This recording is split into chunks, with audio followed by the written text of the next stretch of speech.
Absolutely. Just a few minutes ago, the Justice Department has confirmed that it will allow U.S. Attorney David Weiss, the Delaware U.S. Attorney who's been overseeing the Hunter Biden tax case, to testify and address some of the questions that the IRS whistleblowers have raised about political interference and the inability of David Weiss to get the sort of charges allegedly he wanted to bring against Hunter Biden, more serious charges than the two tax misdemeanors that Hunter Biden is going to appear in court for on Wednesday.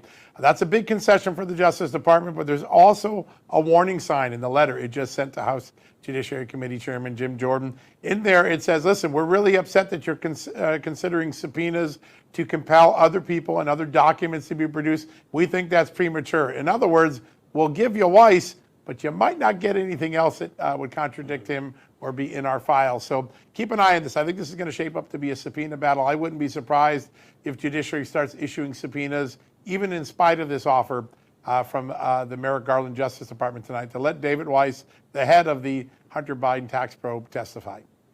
All right, John, how arrogant of the Department of Justice?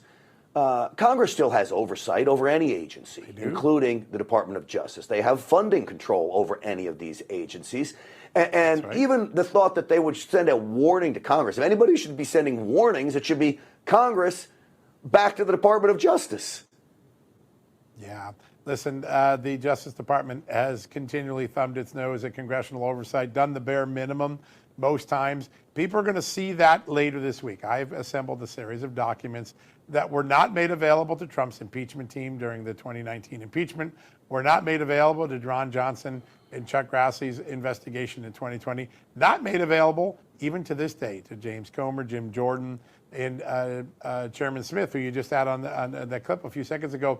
They're going to call into question one of the main narratives that has been out there since the impeachment, that Joe Biden didn't fire that prosecutor for his own son's interest. He fired it because it was the official policy of the United States government. The documents I'm going to make available later this week to the public, going to call that into question. There was actually a different conclusion made by the U.S. government before Joe Biden changed course.